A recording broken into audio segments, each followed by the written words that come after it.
ধর্মনগরের অর্ধেন্দু ভট্টাচার্য স্মৃতি ভবনে বাংলা সংস্কৃতি বলয় ধর্মনগর শাখার উদ্যোগে বৈশাখী উৎসবের শুভ উদ্বোধনী অনুষ্ঠান অনুষ্ঠিত হয়।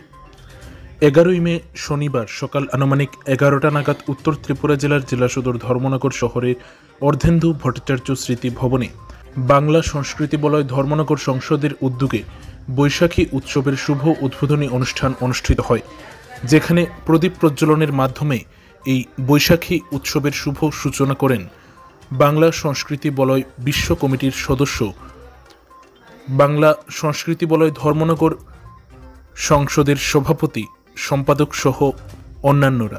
যেখানে উপস্থিত ছিলেন বাংলা সংস্কৃতি বলয় ধর্মনগর সংসদের সভাপতি নীলোৎপল গোস্বামী, সহসভাপতি বাপ্পা চক্রবর্তী সহ সংসদের অন্যান্য সকল সদস্যরা। এছাড়াও এই উদ্বোধনী অনুষ্ঠানে উপস্থিত ছিলেন উত্তর ত্রিপুরা জেলার সকল সাংস্কৃতিক প্রতিষ্ঠানের কর্মকর্তারা এবং উত্তর জেলার সকল শিল্পীরা।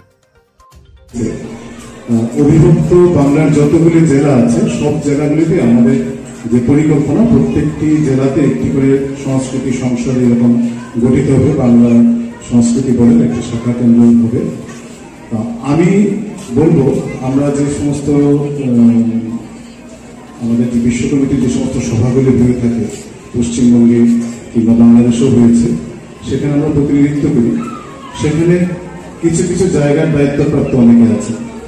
তো আমার খুব গর্বের জায়গা, প্রতিবারই যখন বিশ্ব কমিটির এরকম সভা অনুষ্ঠিত হয়, সেই গর্বের জায়গা থেকে আমি বলতে পারি আমি ধর্মনগরের দায়িত্বে আছি। আর ধর্মনগর সংসদ এমন একটা সংসদ, ঠিক আগরতলার পরেই আমরা পশ্চিমবঙ্গের যে রাজধানী কলকাতা কিংবা বাংলাদেশের রাজধানী ঢাকা, সেখানেও কিন্তু সংস্কৃতি সংসদ এইরকম ভাবে এত প্রাণ প্রাচুর্য নিয়ে কিন্তু তারা গঠন করতে পারেনি শাখা কেন্দ্র।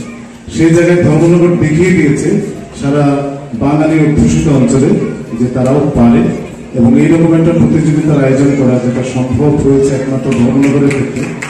শুধু পুরো মহকুমাকে নিয়ে যেটা করার কথা সেটা আমরা কিন্তু আগরতলাতেও পারিনি, সেটা একমাত্র ধর্মনগর। এই ক্ষেত্রে এটা অত্যন্ত সাধুবাদ এবং প্রশংসার দাবি রাখে। যে কথাটা শান বলছিল, এই সমস্ত প্রতিযোগিতামূলক অনুষ্ঠান থেকেই আমাদের ভবিষ্যতের শিল্পীরা কিন্তু এখান থেকে উঠে আসে।